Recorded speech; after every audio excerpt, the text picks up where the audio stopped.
Hasil pertemuan saya dengan Ibu Supriyani yang dimediasi oleh kepala desa, jadi kepala desa siap bersaksi. Kepala desa dia bersaksi, dia akan damaikan persoalan ini dengan harapan dua hal. Yang pertama, dia harus membayar uang 50 juta. Dan kedua, dia harus mundur sebagai guru. Ini ada apa? Ini kriminalisasi. Dia dimintakan harus mundur, bersurat ke kepala dinas supaya dia mundur jadi guru. Padahal dia tidak pernah melakukan apa-apa. Kemudian menurut saya ada ruang juga yang menyebabkan kasus ini sampai tiba di kejaksaan. Jadi ada dua saksi anak, saya nggak ngerti nanti kuasa hukum PGRI, karena ini sudah terlibat, kuasa hukum PGRI Pusat dan PGRI Konsel ini akan terlibat di kasus ini. Saya juga telepon sama ibu tadi. Saya tidak terlalu mengerti hukum, apakah misalnya anak saya itu bisa menjadi saksi. Tapi saya tadi cross check, ternyata anak-anak ini adalah anak tetangga dari Pak Polisi. Yang kerja orang tuanya sama Pak Polisi. Terus sudah diajak gimana. Tapi kan, misalnya kan kalau dia jadi saksi itu kan misalnya harus disaksi oleh ini. Hanya katanya di kesaksian itu baku tabrak juga. Ibu Supriyatin satu dia bilang ada yang baju. Artinya saya curiga di sini ada permainan. Karena aneh. Masa siswa yang lain dia tahu kalau dia mau pukul di mana? Karena memang hari Rabu kejadian yang difitnahkan dia melakukan itu. Nah, kemudian hasil visum yang merah-merah itu benturan benda tajam. Memang diakui anak itu dia jatuh di sawah. Tapi isu kasusnya dialihkan seakan-akan guru ini kriminalisasi. Ada kesan kriminalisasi. Ada kesan pemerasan. Saya sedih. Ya, jadi saya terus terang, saya sekelaku Ketua PGRI Tenggara dan Ketua Pusat PGRI Republik Indonesia mengutuk dengan keras.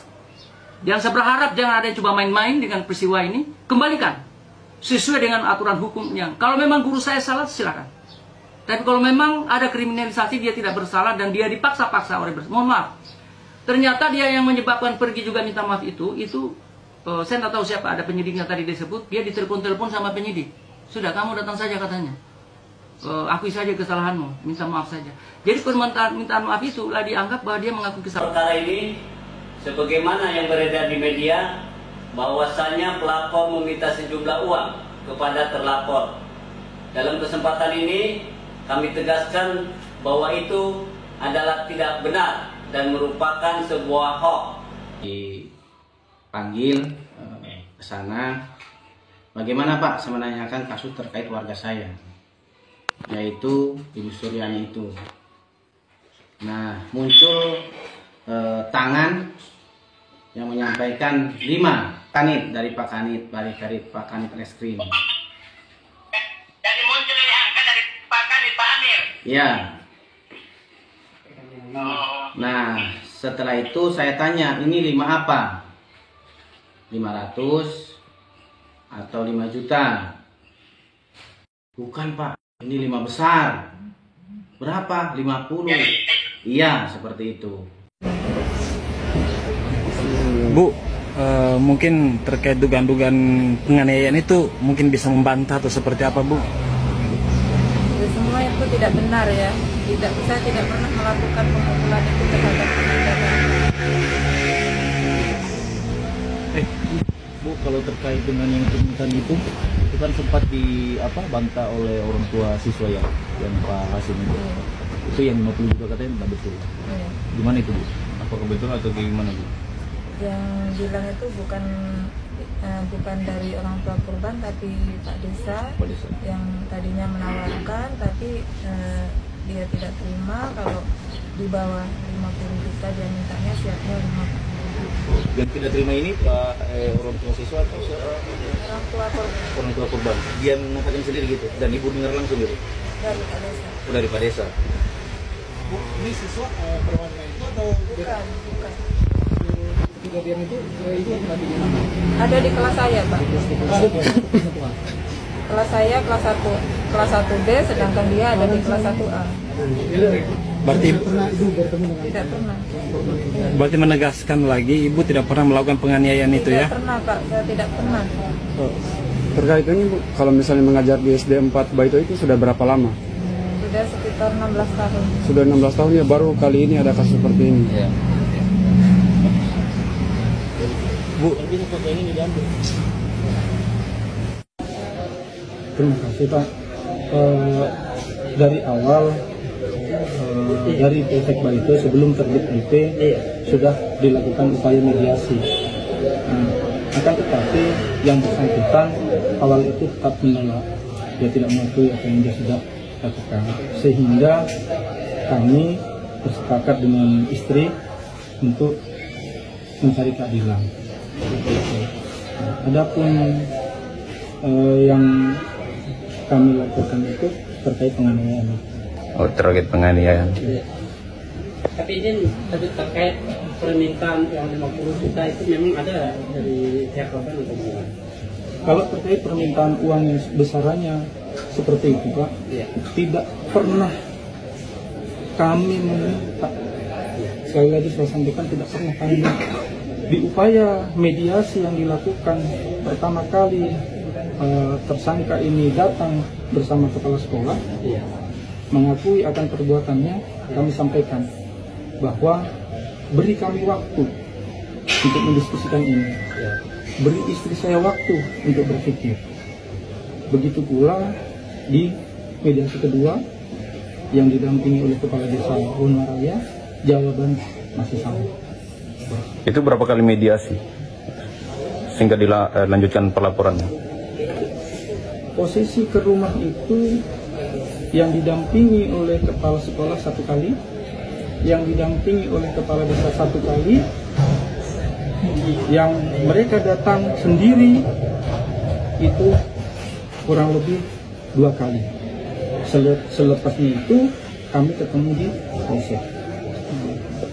Nih buat guru-guru di seluruh Indonesia Raya, kalau ketemu sama orang tua yang banyak mulut, banyak cakap, dididik sedikit, hak terimanya lebih besar. Coba bilang sama wali muridnya, didik sendiri anakmu teman, ajari sendiri. Satu lagi bilang Bu, bilang sama wali murid itu, daripada saya didik 1 murid yang nggak tahu diri, biarlah ikhlas Bu, ikhlas, biar dia jadi orang bodoh, nggak bermanfaat. Buang aja, buang murid yang seperti itu, wali murid yang seperti itu, buang. Bilang kayak gitu Bu. Masih menegaskan lagi, Ibu tidak pernah melakukan penganiayaan itu ya? Pernah Pak, saya tidak pernah. Terkait ini Bu, kalau misalnya mengajar di SD 4 Barito itu sudah berapa lama? Sudah 16 tahun ya, baru kali ini ada kasus seperti ini. Bu,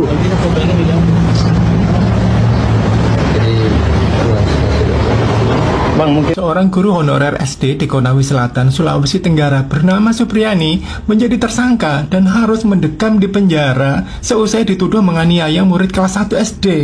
Belakangan diketahui siswa tersebut adalah anak dari seorang polisi yang bertugas di Polsek Barito, Konawe Selatan, yakni Aibda WH.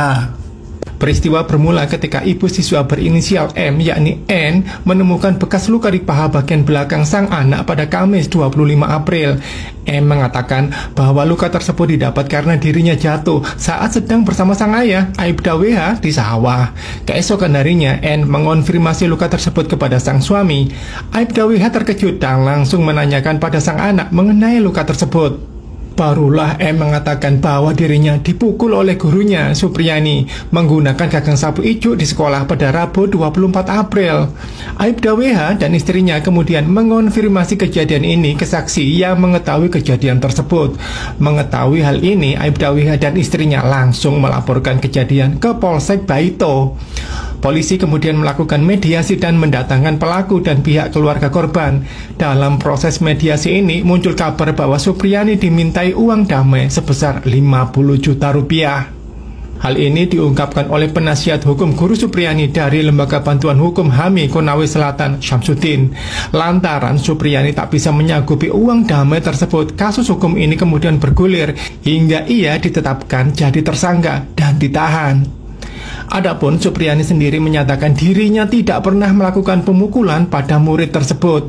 Kasus Supriyani ini kemudian menuai simpati dari rekan sesama guru di Konawe Selatan.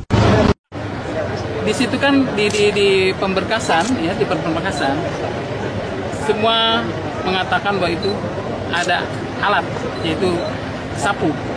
Kemudian sapu itu sudah juga disita ada penyitaannya dari penetapan dari pengadilan, sehingga kami merasa, kami jaksa jelas karena ada bukti legalitas penyitaan, itulah yang kami tetapkan menjadi alat bukti juga sebagai petunjuk nanti barang bukti itu.